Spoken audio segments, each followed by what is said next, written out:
तो दोस्तों एक बार फिर से स्वागत है आप सभी का आपके अपने favourite English learning channel scholar English पर। मेरा नाम है दीपिका कुमावत और मैं इस चैनल पर वेरियस कॉम्पिटिटिव एग्जाम्स के लिए इंग्लिश सब्जेक्ट टीच करती हूँ। तो बेसिकली आज के इस वीडियो में हम डिस्कस करने जा रहे हैं द हिंदू एडिटोरियल का वोकैब एनालिसिस।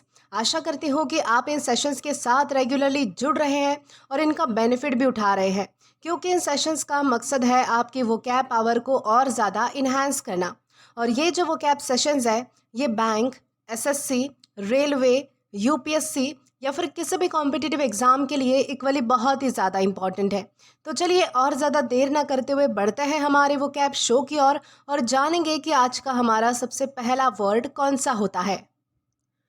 तो दोस्तों हमारा सबसे पहला वर्ड आता है प्रॉबिटी। दोस्तों प्रॉबिटी का मतलब होता है ईमानदारी या फिर नैतिक शुद्धता, यानी कि complete honesty, strong moral principles या फिर हाई इंटीग्रिटी।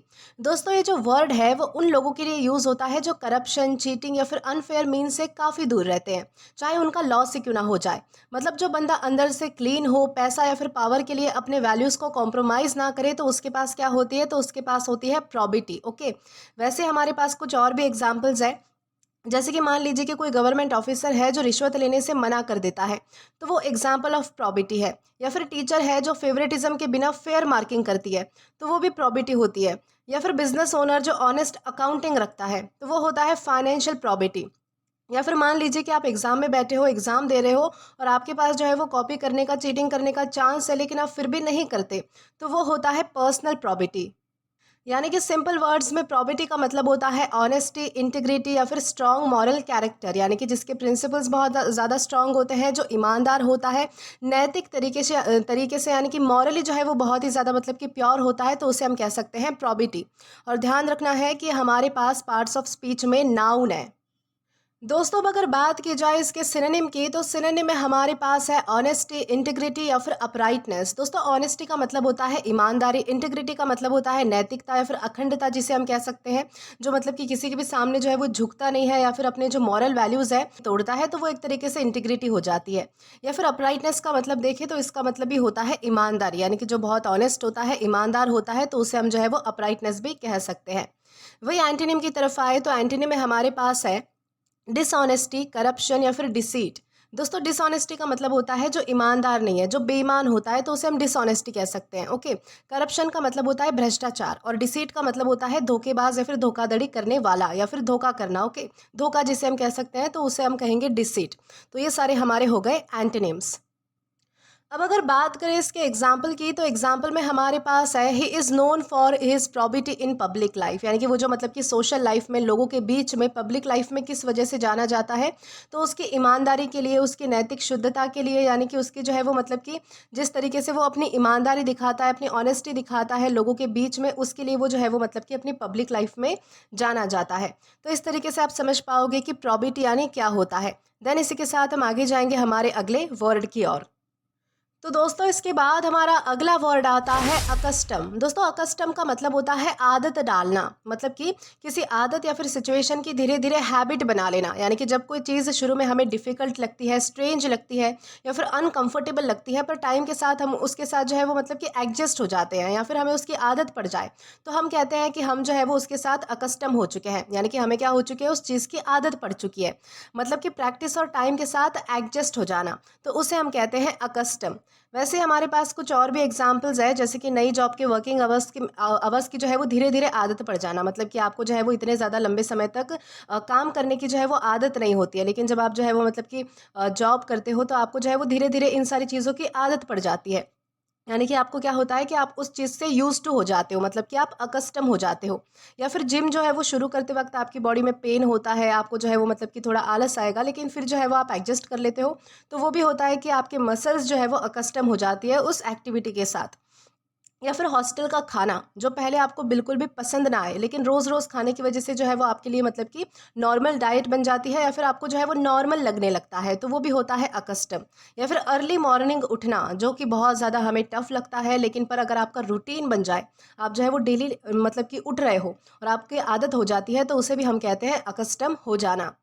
यानी कि सिंपल वर्ड्स में किसी चीज़ की आदत डाल लेना या फिर ग्रेजुअली जो है वो किसी चीज़ के साथ, किसी सिचुएशन के साथ एडजस्ट हो जाना, उसकी आदत लग जाना, तो उसे हम कह सकते हैं अकस्टम होना। और ध्यान रखना है कि हमारे पास पार्ट्स ऑफ स्पीच में वर्ब है यानी कि क्रिया है। तो दोस्तों अब अगर बात करें इसके सिनोनिम की, तो सिनोनिम में हमारे पास है फेमिलियराइज, कंडीशन या फिर इन्योर। दोस्तों फेमिलियराइज का मतलब होता है कि किसी चीज़ से परिचित होना, यानी कि धीरे धीरे किसी चीज़ की आदत लगाना, किसी चीज़ में ढलना, तो उसे हम कह सकते हैं फेमिलियराइज होना। कंडीशन का मतलब होता है स्थिति, यानी कि किसी स्थिति में, किसी कंडीशन में जो है वो अपने आप को ढालना, तो वो यहाँ पर इस तरीके से जो है वो कंडीशन का हमारे सिनोनिम में यूज़ हुआ है।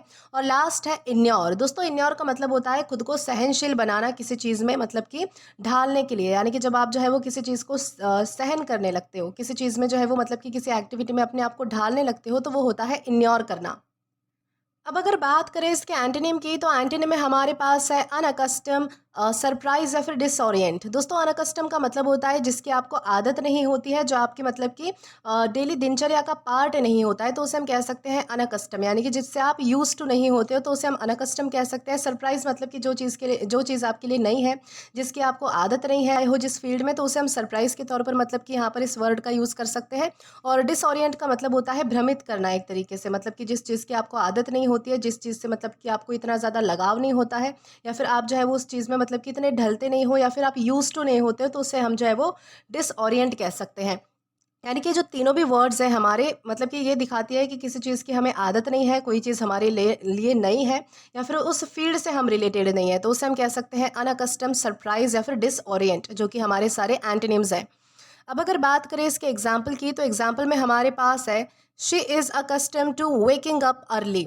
यानी कि इसका मतलब ये है कि वो जो है वो मतलब कि सुबह जल्दी उठने को लेकर जो है वो मतलब कि उसकी आदत बन चुकी थी, यानी कि वो उसकी हैबिट हो चुकी थी कि वो सुबह सुबह जो है वो मतलब कि जल्दी उठती है, वो उसके लिए यूज टू हो चुका था।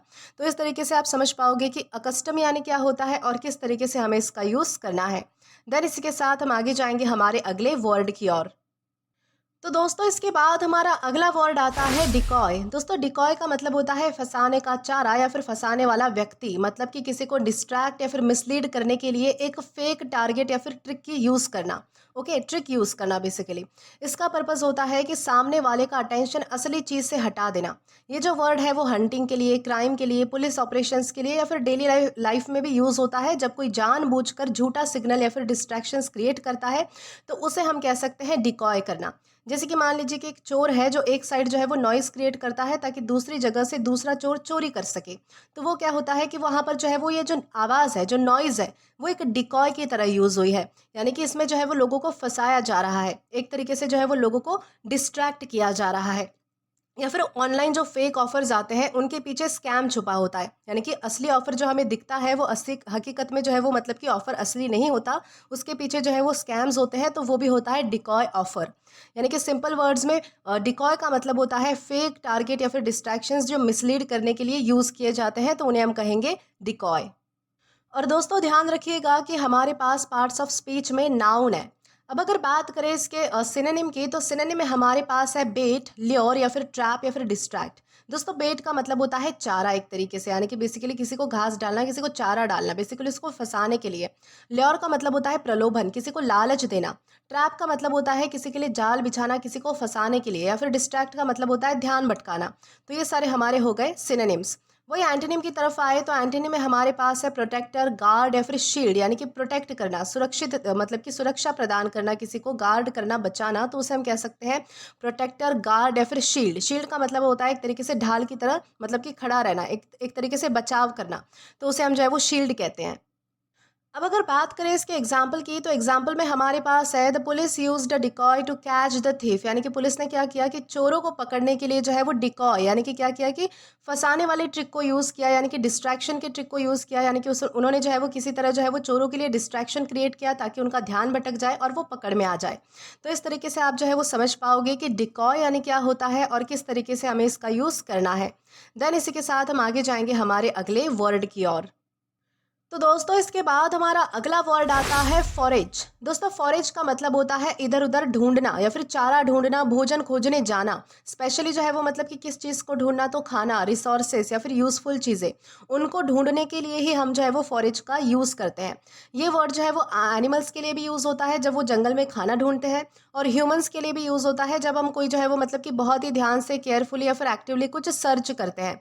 मतलब कि सिर्फ देखना नहीं बल्कि मेहनत करके तलाश करना, दैट्स फॉरेज। और भी हमारे पास कुछ एग्जांपल्स है, जैसे कि जंगल में अगर कोई जानवर है जो घास ढूंढता है, खाना ढूंढता है, तो वो होती है एनिमल्स फॉरेजिंग। या फिर पिकनिक के टाइम जब आप जो है वो चिप्स खत्म हो जाए और बैग में कुछ सर्च कर रहे हो, ढूंढ रहे हो खाने के लिए, तो वो भी होता है फॉरेज करना। या फिर इंटरनेट पर प्रोजेक्ट के लिए आप जो है वो इन्फॉर्मेशन अलग अलग वेबसाइट से कलेक्ट कर रहे हो, यानी कि ढूंढ रहे हो एक तरीके से, तो वो होता है फॉरेज फॉर डाटा। या फिर फ्लड के बाद जो है वो लोग बेसिक सप्लाईज के लिए सर्च करते हैं, तो वो भी होता है फॉरेज फॉर फूड। यानी कि सिंपल वर्ड्स में फॉरेज का मतलब होता है खाना या फिर रिसोर्सेज के लिए एक्टिवली ढूंढना, तलाशना, तो उसे हम कहेंगे फॉरेज। और आपको एक और बात ध्यान रखनी है कि हमारे पास पार्ट्स ऑफ स्पीच में वर्ब है, यानी कि क्रिया है। दोस्तों अब अगर बात करें इसके सिनोनिम की, तो सिनोनिम में हमारे पास है सर्च, हंट या फिर स्कैवेंज। दोस्तों इन तीनों का ही मतलब होता है कि किसी चीज़ को ढूंढना, किसी चीज़ को खोजना, किसी चीज़ को तलाशना, तो उसे हम कह सकते हैं सर्च, हंट या फिर स्कैवेंज। वही एंटीनिम में हमारे पास है स्टोर, सेव या फिर होर्ड। दोस्तों इन तीनों का मतलब होता है कोई चीज़ बचा के रखना, संजो कर रखना, कोई चीज़ जो है वो सेफ अपने पास संभाल कर रखना, स्टोर करके रखना, बेसिकली जमा करके रखना, या फिर सेव करके बचा के रखना, होर्ड करके रखना, या फिर मतलब कि अपने पास रखना, तो उसे हम कह सकते हैं स्टोर करना, सेव करना या फिर होर्ड करना। अब अगर बात करें इसके एग्जाम्पल की, तो एग्जाम्पल में हमारे पास है the animals forage for food in the forest. यानी कि जंगल में जो है वो जानवर खाने के लिए सर्च कर रहे थे, यानी कि खाना ढूंढ रहे थे, यानी कि खाना जो है वो खोज रहे थे, तलाश रहे थे। तो इस तरीके से आप समझ पाओगे कि फॉरेज यानी क्या होता है और यूज़ करना है। देन इसी के साथ हम आगे जाएंगे हमारे अगले वर्ड की ओर। तो दोस्तों इसके बाद हमारा अगला वर्ड आता है परपेंड। दोस्तों परपेंड का मतलब होता है विचार करना या फिर सोचना, यानी कि ध्यान से सोचना, कंसिडर करना, या फिर किसी बात पर सीरियसली रिफ्लेक्ट करना बिफोर रिएक्टिंग। ये वर्ड जो है वो थोड़ा फॉर्मल और रेयर है और अक्सर राइटिंग या फिर लीगल एकेडमिक कॉन्टेक्स्ट में मिलता है। मतलब कि बिना जल्दबाजी के माइंड में बात को घुमाना, वे करना और फिर डिसीजन लेना, दैट्स टू परपेंड। वैसे ही हमारे पास कुछ और भी एग्जांपल्स है, जैसे कि बड़ा डिसीजन लेने से पहले उसके प्रोज एंड कॉन्स पर सोचना कि आगे क्या क्या हो सकता है, तो वो एक तरीके से हो गया कि आप सिचुएशन पर परपेंड कर रहे हो। या फिर ईमेल सेंड करने से पहले वर्ड्स को दोबारा चेक कर लेना, पढ़ना और सोचना कि क्या कहीं कुछ गलत तो नहीं हो गया, तो वो भी हो सकता है परपेंड। या फिर फाइट करने के बाद आपको अपनी आपकी जो है वो मतलब कि गलती रियलाइज होती है और आप उस पर शांत दिमाग से सोचते हो, तो वो होता है परपेंड ऑन एक्शंस। या फिर कॉन्ट्रैक्ट साइन करने से पहले क्लॉजेस को ध्यान से रीड कर लेना ताकि आप कोई मिस्टेक ना करें या फिर आपको डिसीजन लेने में आसानी हो, तो वो भी होता है परपेंड करना। यानी कि सिंपल वर्ड्स में परपेंड का मतलब होता है ध्यान से सोचना, केयरफुली चीज़ों को कंसिडर करना, तो उसे हम कहते हैं परपेंड। और ध्यान रखना है कि हमारे पास पार्ट्स ऑफ स्पीच में वर्ब है, यानी कि क्रिया है। दोस्तों अब अगर बात करें इसके सिनोनिम की, तो सिनोनिम में हमारे पास है कंसिडर, पॉन्डर, रिफ्लेक्ट या फिर डेलिबरेट। दोस्तों इन चारों का ही मतलब होता है किसी चीज़ पर विचार करना, किसी चीज़ पर सोचना, बहुत ज़्यादा मतलब कि थिंक करना, जिसे हम कह सकते हैं बहुत लंबे समय तक जो है वो सोचना कि इन सारी चीज़ों का मतलब कि असर क्या हो सकता है, कौन सा प्रोज एंड कॉन्स देखना, कॉन्सिक्वेंसेस पर सोचना, तो ये सारी चीज़ें जो है वो इसी के अंतर्गत आती है कि आप जब किसी चीज़ को कंसिडर करते हो, किसी चीज़ के बारे में सोचते हो, जब आप जो है वो मतलब कि किसी चीज़ पर सीरियसली रिफ्लेक्ट करते हो बिफोर रिएक्टिंग, या फिर आपके दिमाग में कोई बात घूमती है और आप जो है वो मतलब कि काफ़ी सोचने के बाद फिर डिसीजन लेते हो, तो उसे हम कह सकते हैं कंसिडर, पॉन्डर, रिफ्लेक्ट या फिर डेलिबरेट। वहीं एंटोनिम की तरफ आए, तो एंटोनिम में हमारे पास है इग्नोर, निग्लेक्ट या फिर डिसरिगार्ड। इन तीनों का मतलब होता है कि किसी बात को नज़रअंदाज करना, किसी बात पर ध्यान न देना, किसी बात को टालना, अवॉइड करना, या फिर उस बात को जो है वो दिमाग से निकालना, उसके बारे में इतना ज़्यादा ना सोचना, तो उसे हम कह सकते हैं इग्नोर करना, निग्लेक्ट करना या फिर डिसरिगार्ड करना। अब अगर बात करें इसके एग्जाम्पल की, तो एग्जाम्पल में हमारे पास है you should perpend the consequences before making a decision. यानी कि आपको जो है वो किसी भी तरीके का डिसीजन, किसी भी तरीके का फैसला लेने से पहले आपके डिसीजन के बाद में जो है वो कौन-कौन से कॉन्सिक्वेंसेस हो सकते हैं, यानी कि क्या हो सकता है, क्या नहीं हो सकता है, क्या सही होने वाला है, क्या गलत होने वाला है, ये सारी चीज़ें जो है वो पहले ही सोच लेनी चाहिए कि आप अगर कोई डिसीजन लेते हो तो उसके बाद आपको मतलब कि कौन-कौन से कंडीशंस को फेस करना पड़ेगा। इससे क्या होता है कि आपकी डिसीजन लेने में मतलब कि और भी ज़्यादा आसानी हो जाती है कि आपको वो डिसीजन लेना चाहिए या फिर नहीं लेना चाहिए। तो इस तरीके से आप समझ पाओगे कि परपेंड यानी क्या होता है और किस तरीके से हमें इसका यूज़ करना है। दोस्तों इसी के साथ हम आगे बढ़ेंगे और इसके बाद हमारे अगले आने वाले वर्ड को भी हम अच्छे से डिटेल में डिस्कस करेंगे। तो चलिए आइए देखते हैं कि हमारा अगला वर्ड कौन सा होता है। तो दोस्तों इसके बाद हमारा अगला वर्ड आता है कंटेम्प्टिबल। दोस्तों कंटेम्प्टिबल का मतलब होता है घृणित, तुच्छ या फिर निंदनीय। यानी कि कंटेम्प्टिबल का मतलब होता है कि इतना लो, चीप या फिर मॉरली वीक होना कि लोग उसके लिए रिस्पेक्ट नहीं बल्कि डिसगस्ट और डिसलाइक फील करते हैं। ये जो वर्ड है वो ऐसे पर्सन, एक्शन या फिर बिहेवियर के लिए यूज होता है जो शेमफुल हो और जिसे देखकर आपको लगे कि ये तो बिल्कुल ही गिरा हुआ काम है। मतलब कि जो चीज़ रिस्पेक्ट के बिल्कुल भी लायक ना हो बल्कि नफरत और डाउन लुक के लायक हो तो उसे हम कहते हैं कंटेम्प्टिबल। वैसे हमारे पास और भी कुछ एग्जांपल्स है, जैसे कि एग्जाम में चीटिंग करके जो है वो खुद को बहुत ही ज़्यादा स्मार्ट समझना कि मैंने जो है वो मतलब कि चीटिंग कर ली हो, किसी ने मुझे पकड़ा भी नहीं, तो वो होता है कंटेम्प्टिबल बिहेवियर। या फिर वीक लोगों का फ़ायदा उठाना, यानी कि जो लोग हमसे कमज़ोर होते हैं तो उनका अगर आप फ़ायदा उठाते हो तो वो होता है कंटेम्प्टिबल एक्ट। या फिर पब्लिक में किसी को बेइज्जत करना सिर्फ पावर दिखाने के लिए कि आप जो है वो कुछ भी कर सकते हो, आपके सामने कोई कुछ बोल नहीं सकता, तो वो भी एक तरीके से जो है वो कंटेम्प्टिबल बिहेवियर है या फिर कंटेम्प्टिबल एक्शन है। या फिर फ्रेंड को ट्रबल में छोड़ देना, मुसीबत में छोड़ देना, जबकि आप उस समय पर उसकी हेल्प कर सकते थे, तो वो भी होता है कंटेम्प्टिबल एक्शन। ओवरऑल कंटेम्प्टिबल का मतलब होता है deserving hate, disrespect, morally very low. यानी कि जो चीज़ बहुत ज़्यादा नफरत करने के लायक होती है, तुच्छ होती है, निंदनीय होती है, जिसे हम क्रिटिसाइज करना चाहते हैं, जो हमें लगता है कि ये काम बहुत ही ज़्यादा बुरा है, गिरा हुआ है, तो उसे हम कह सकते हैं कंटेम्प्टिबल। और दोस्तों ध्यान रखना है कि हमारे पास पार्ट्स ऑफ स्पीच में एग्जेक्टिव है, यानी कि विशेषण है। तो दोस्तों अब अगर बात करें इसके सिनोनिम की, तो सिनोनिम में हमारे पास है डेस्पिकेबल, मीन या फिर वाइल। दोस्तों डेस्पिकेबल का मतलब होता है बहुत ही घिनौना, यानी कि कोई घिनौना एक्शन हो सकता है, कुछ भी। तो डेस्पिकेबल का मतलब होता है घिनौना। मीन का मतलब होता है जो बहुत ही नीच है, ओके। वाइल का मतलब होता है दुष्ट। वही एंटोनिम की तरफ आए तो एंटोनिम में हमारे पास है एडमायरेबल, रिस्पेक्टेबल या फिर ऑनरेबल। यानी कि जो बहुत ही एडमायरेबल का मतलब होता है जो सराहनीय है, यानी कि जो तारीफ के लायक है, जिसकी हम तारीफ कर सकते हैं, जो हमें अच्छा लगे, तो उसे हम एडमायरेबल कह सकते हैं। रिस्पेक्टेबल का मतलब है जो इज्जत के लायक है। ऑनरेबल का मतलब है जो सम्मान के लायक है, यानी कि इज्जत और सम्मान के लायक है, तो उसे हम कह सकते हैं एडमायरेबल, रिस्पेक्टेबल या फिर ऑनरेबल। अब अगर बात करें इसके एग्जाम्पल की, तो एग्जाम्पल में हमारे पास है हिज कंटेम्प्टिबल बिहेवियर शॉक्ड एवरीवन। यानी कि उसका जो तुच्छ और जो घृणित, यानी कि जिससे नफरत हो जाए, ऐसा जो बिहेवियर था, उसने जो है वो सभी को शॉक कर दिया। यानी कि उसने ऐसा बिहेवियर, ऐसा बर्ताव दिखाया जो किसी को पसंद नहीं आया और सबको ये लगा कि उसका जो बिहेवियर है वो बहुत ही ज़्यादा गिरा गिरा हुआ है। तो इस तरीके से आप जो है वो समझ पाओगे कि कंटेम्प्टिबल यानी क्या होता है और किस तरीके से हमें इसका अलग अलग सेंटेंसेस में यूज़ करना है। इसी के साथ हम आगे बढ़ेंगे और जानेंगे कि इसके बाद हमारा अगला वर्ड कौन सा होता है।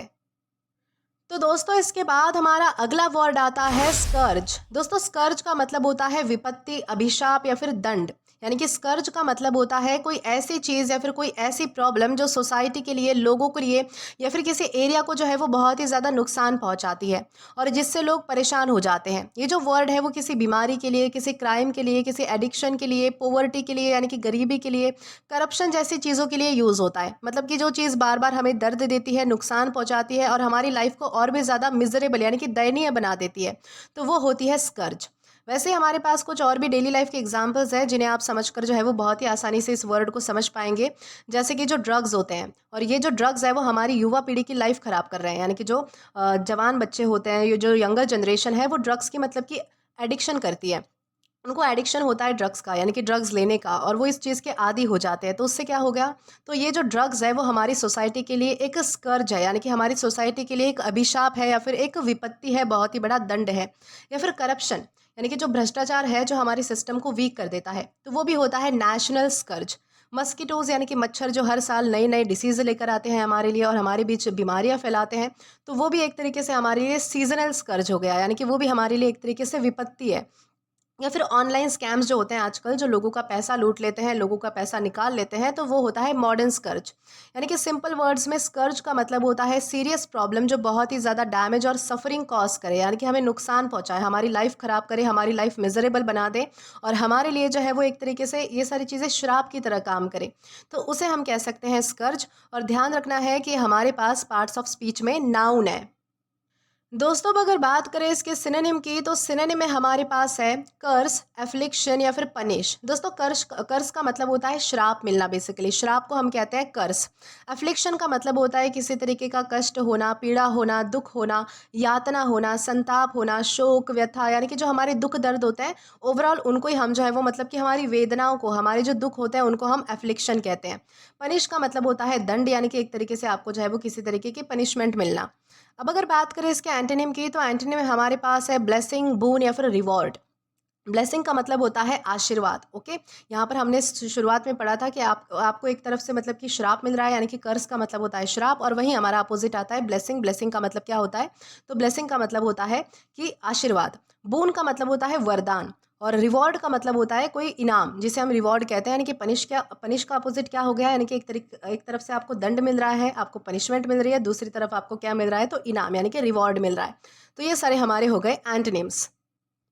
अब अगर बात करें इसके एग्जाम्पल की, तो एग्जाम्पल में हमारे पास है corruption is a scourge on society, यानी कि सोसाइटी के लिए, हमारे समाज के लिए जो है वो, हमारी सोसाइटी के लिए करप्शन यानी कि भ्रष्टाचार जो है वो सबसे बड़ा अभिशाप है, सबसे बड़ा कलंक है, जो हमारी लाइफ को और भी ज़्यादा जो है वो मिजरेबल बनाता है, हमें बार बार यानी कि कष्ट पहुंचाता है। तो ये सारी चीज़ें हमें यहाँ पर बताई गई है कि किस तरीके से हम जो है वो स्कर्ज का यूज़ कर सकते हैं अलग अलग सेंटेंसेस में। इसी के साथ हम आगे बढ़ेंगे हमारे अगले वर्ड की ओर और जानते हैं कि इसके बाद हमारा अगला वर्ड कौन सा आता है।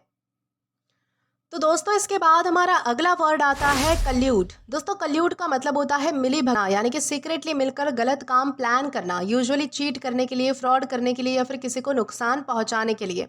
ये जो वर्ड है वो तब यूज होता है जब दो या दो से ज्यादा लोग ओपनली तो नहीं बल्कि चुपके से एक दूसरे के साथ डील बनाकर रूल्स को तोड़ते हैं, मतलब कि अंदर ही अंदर सेटिंग करना, दैट्स कल्यूड। वैसे हमारे पास कुछ और भी एग्जांपल्स है, जैसे कि दो कंपनीज प्राइस फिक्स करने के लिए सीक्रेटली एग्री कर लेती है, यानी कि गलत तरीके से किसी चीज़ की प्राइस फिक्स कर रही है, तो वो होता है कल्यूडेड। ओके, दे कल्यूडेड बेसिकली, इस तरीके से हम कह सकते हैं। या फिर एग्जाम में दो स्टूडेंट्स पहले से ही प्लान बनाकर चीटिंग करने के लिए एग्जाम देने के लिए आ जाते हैं, तो वो भी होता है कल्यूड। या फिर ऑफिसर और कॉन्ट्रैक्टर मिलकर जो है वो ब्राइब का सिस्टम बना लेते हैं, यानी कि रिश्वतखोरी का सिस्टम बना लेते हैं, तो वो भी होता है कल्यूड। या फिर मैच फिक्सिंग में प्लेयर्स और बुकीज का सीक्रेट प्लान बन जाना, तो वो भी होता है कल्यूड होना। ओके, यानी कि सिंपल वर्ड्स में कल्यूड का मतलब होता है secretly cooperate to do something illegal और अनफेयर, यानी कि कुछ गलत काम करने के लिए, कुछ यानी कि अपराध बोध काम करने के लिए, कुछ इलीगल काम करने के लिए जो है वो दो या दो से ज़्यादा लोगों की मिली भगत होना, तो उसे हम कह सकते हैं कल्यूड। और दोस्तों ध्यान रखना है कि हमारे पास पार्ट्स ऑफ स्पीच में वर्ब है, यानी कि क्रिया है। अब अगर बात करें इसके सिनोनिम की, तो सिनोनिम में हमारे पास है कंस्पायर, प्लॉट या फिर स्कीम। दोस्तों इन तीनों का मतलब होता है कि साजिश रचना, बेसिकली जो है वो मिली भगत करना, साजिश रचना, कोई षड्यंत्र रचना, किसी के खिलाफ होना, प्लानिंग प्लॉटिंग करना। कंस्पायर का मतलब होता है साजिश रचना। प्लॉट और स्कीम का भी सेम मतलब होता है कि किसी तरीके का षड्यंत्र रचना, बेसिकली किसी को नुकसान पहुंचाने के लिए, फ्रॉड करने के लिए, चीट करने के लिए, तो उसे हम कह सकते हैं कंस्पायर, प्लॉट या फिर स्कीम। वही एंटोनी में हमारे पास है अपोज, कम्पीट या फिर एक्ट ऑनेस्टली। दोस्तों अपोज का मतलब होता है किसी चीज़ के खिलाफ होना, कम्पीट का भी मतलब होता है किसी चीज़ के खिलाफ जाना, उससे लड़ना, झगड़ना बेसिकली, तो उसे हम कह सकते हैं अपोज या फिर कम्पीट करना। एक्ट ऑनेस्टली का मतलब होता है कि ईमानदारी से बर्ताव करना, यानी कि जिसमें जो है वो कोई चीटिंग नहीं होती है, फ्रॉड नहीं होती है, किसी को नुकसान नहीं पहुंचाया जाता है, जो व्यक्ति बहुत ही ज़्यादा ईमानदार होता है, तो उसे हम कह सकते हैं एक्ट ऑनेस्टली, यानी कि ईमानदारी से बर्ताव करना। अब अगर बात की जाए इसके एग्जाम्पल की, तो एग्जाम्पल में हमारे पास है the two companies colluded to fix prices, यानी कि दो कंपनी जो है वो आपस में मिल गई ताकि वो जो है वो किसी एक चीज़ के प्राइस फिक्स कर सके गलत तरीके से। लेकिन तो इस तरीके से आप समझ पाओगे कि कल्यूड यानी क्या होता है और किस तरीके से आपको इसका यूज़ करना है। दोस्तों इसी के साथ हम आगे बढ़ेंगे हमारे अगले वर्ड की ओर। तो दोस्तों इसके बाद हमारा अगला वर्ड आता है सगैसिटी। दोस्तों सगैसिटी का मतलब होता है बुद्धिमत्ता या फिर दूरदर्शिता, या फिर जिसे हम समझदारी या फिर सूझबूझ कह सकते हैं। सगैसिटी का मतलब होता है डीप विजडम और शार्प अंडरस्टैंडिंग, जो एक्सपीरियंस और ऑब्जर्वेशन से आती है। ये जो है वो मतलब कि बुक्स पढ़ के इंटेलिजेंस नहीं आती, बल्कि जो है वो लाइफ सिचुएशंस को क्विकली और करेक्टली समझने की एबिलिटी होती है। मतलब जो बंदा थोड़े से सिग्नल से ही सिचुएशन का पॉइंट पकड़ ले, फ्यूचर आउटकम्स गेस कर ले, तो उसमें जो है वो सगैसिटी होती है, यानी कि उसमें जो है वो एक तरीके से समझदारी होती है, दूरदर्शिता होती है, यानी कि वो दूर की चीज़ें भी देख सकता है कि मैं अगर ये काम करूँगा तो क्या क्या हो सकता है। वैसे हमारे पास कुछ और भी एग्जांपल्स है, जैसे कि मान लीजिए कि आपके घर में कोई एल्डर पर्सन है जो बिना ज़्यादा एक्सप्लेनेशन के प्रॉब्लम का सोल्यूशन दे देते हैं, क्योंकि उनके पास जो है वो लाइफ का एक्सपीरियंस होता है, उन्होंने आपसे ज़्यादा दुनिया देखी होती है, तो उसे भी हम जो है वो सगैसिटी कह सकते हैं। या फिर बिजनेस ओनर है जो मार्केट ट्रेंड्स को पहले ही समझ ले, तो वो भी होती है बिजनेस सगैसिटी। टीचर जो स्टूडेंट के बिहेवियर से इशू ही समझ ले, तो वो भी होती है सगैसिटी, क्योंकि उनको भी जो है वो मतलब कि इतने सारे स्टूडेंट्स के साथ रहकर अलग अलग चीज़ों का एक्सपीरियंस आ जाता है। तो अगर मान लीजिए कि आपके कोई टीचर है जो आपके इश्यूज़ को आपके चेहरों पर से ही समझ लेते हैं, तो वो भी होती है एक तरीके की सगैसिटी, यानी कि समझदारी या फिर सूझबूझ। या फिर लीडर जो क्राइसिस में राइट डिसीजन लेता है, तो वो होता है ग्रेट सगैसिटी। तो इस तरीके से आप समझ पाओगे कि सगैसिटी यानी क्या होता है। ओवरऑल सगैसिटी का मतलब होता है deep wisdom, sharp judgement, practical intelligence. और दोस्तों ध्यान रखना है कि हमारे पास पार्ट्स ऑफ स्पीच में नाउन है। अब अगर बात करें इसके सिनोनिम की, तो सिनोनिम में हमारे पास है विजडम, इंसाइट या फिर प्रूडेंस। दोस्तों इन तीनों का ही मतलब होता है कि बुद्धिमत्ता होना, दूरदर्शिता होना, या फिर जो है वो समझदारी होना, सूझबूझ होना, डिसीजंस लेने में आपकी बहुत ज़्यादा समझदारी होना, फ्यूचर के कॉन्सिक्वेंसेज आपको पता होते हैं कि अगर मैं इस तरीके का डिसीजन लेता हूँ तो क्या होने वाला है या फिर क्या नहीं होने वाला है। तो ये सारी चीज़ें जिसको पहले से पता होती है, जिसको पता होता है कि मुझे कब क्या करना चाहिए, कब किस तरीके का डिसीजन लेना चाहिए, उसमें जो ये सारी समझदारी होती है, ये जो सारी सूझबूझ होती है, ये जो सारी बुद्धिमत्ता होती है, तो उसे हम कह सकते हैं विजडम, इंसाइट या फिर प्रूडेंस।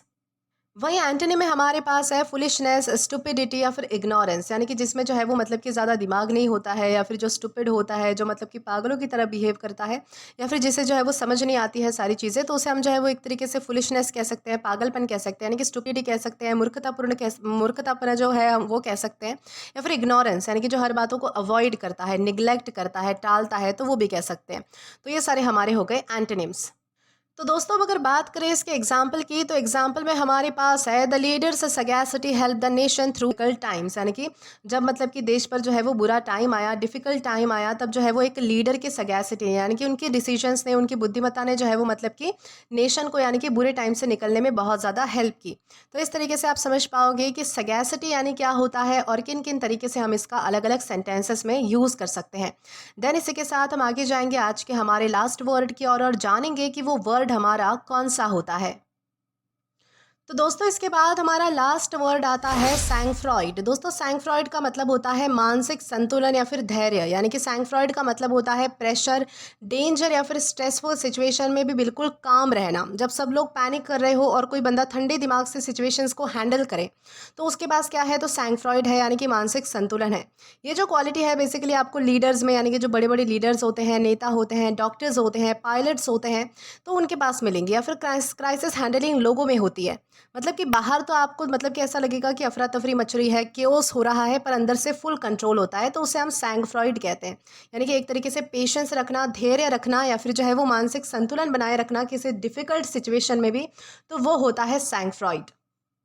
जैसे कि हमारे पास कुछ और भी एग्जाम्पल्स है, जैसे कि एग्जाम हॉल में अगर आपका मान लीजिए कि पेपर टफ और फिर भी आप जो है वो बहुत ही रिलैक्स तरीके से काम रहकर जो है वो उसको सॉल्व करते हैं, तो वो होता है सैंगफ्रॉइड। या फिर एक्सीडेंट के टाइम जो है वो डॉक्टर बिना पैनिक किए पेशेंट को ट्रीट करता है, तो वो होता है प्रोफेशनल सैंगफ्रॉइड। यानी कि ओवरऑल सैंगफ्रॉइड का मतलब होता है कामनेस अंडर प्रेशर, यानी कि बहुत ही ज़्यादा प्रेशर के वक्त भी, यानी कि अफरा तफरी हो रही है या फिर बहुत ज़्यादा डिफिकल्ट सिचुएशन है, उस वक्त भी अपना कंपोजर, अपना कामनेस मेंटेन करके रखना, तो उसे हम कह सकते हैं सैंगफ्रॉइड। और ध्यान रखना है कि हमारे पास पार्ट्स ऑफ स्पीच में नाउन है। अब अगर बात करें इसके सिनोनिम की, तो सिनोनिम में हमारे पास है कामनेस, कंपोजर या फिर कूलनेस, यानी कि दोस्तों इन तीनों का ही मतलब होता है कि एक तरीके से शांति रखना, एक तरीके से मानसिक संतुलन संतुलन रखना। कंपोजर का मतलब होता है कि मेंटली बहुत ज़्यादा पीसफुल रहना, तो उसे हम कह सकते हैं कामनेस, कंपोजर या फिर कूलनेस। वही एंटोनी में हमारे पास है पैनिक, फियर या फिर नर्वसनेस। दोस्तों इन तीनों का मतलब होता है कि बहुत ज़्यादा घबरा जाना, बहुत ज़्यादा डर जाना, बहुत ज़्यादा बेचैन हो जाना, तो उसे हम कह सकते हैं पैनिक करना, फियर करना या फिर नर्वसनेस होना। और अब अगर बात करें इसके एग्जाम्पल की, तो एग्जाम्पल में हमारे पास है ही स्पोक विथ सैंक फ्रॉइड, यानी कि वो बहुत ही मतलब कि शांति के साथ, बहुत ही मतलब कि मेंटल पीस के साथ जो है वो मतलब कि बात करता है। बिल्कुल भी जो है वो उसकी बातों में ऐसा नहीं है कि वो बहुत ज़्यादा मतलब कि गुस्सा कर रहा है या फिर उसकी बातों से आउटरेज नहीं दिखता। तो इस तरीके से आप समझ पाओगे कि सैंक फ्रॉइड यानी क्या होता है और किस तरीके से इसका यूज़ हमें करना चाहिए। तो दोस्तों आज के लिए बस इतना ही। आज के इस क्लास का पीडीएफ आप हमारे टेलीग्राम चैनल के थ्रू एक्सेस कर सकते हैं। और अगर आपने अभी तक हमारा टेलीग्राम चैनल ज्वाइन नहीं किया है तो टेलीग्राम पर English with Deepika Kumawat search करके या फिर डिस्क्रिप्शन में दिए गए लिंक के थ्रू, साथ ही साथ अभी जो आपको आपके स्क्रीन पर क्यूआर कोड दिख रहा है वहाँ से भी आप जो है वो डायरेक्टली स्कैन करके हमारा टेलीग्राम चैनल ज्वाइन कर सकते हैं, ताकि आप कभी भी किसी भी नए आने वाले वीडियोज़ को लेकर कोई भी अपडेट्स को मिस ना करें। और दोस्तों अगर आपको आज का ये वीडियो पसंद आया है या फिर हेल्पफुल लगा है तो do like this video, subscribe the channel and share as much as you can. और अगर आपने इससे पहले वाले वीडियोस नहीं देखे हैं तो यहाँ पर मैंने एक प्लेलिस्ट प्रोवाइड कर दी है, जहाँ पर आप क्लिक करके वो सभी पहले वाले वीडियोस भी देख सकते हैं और एक्सप्लोर कर सकते हैं। Till then keep learning. Thank you.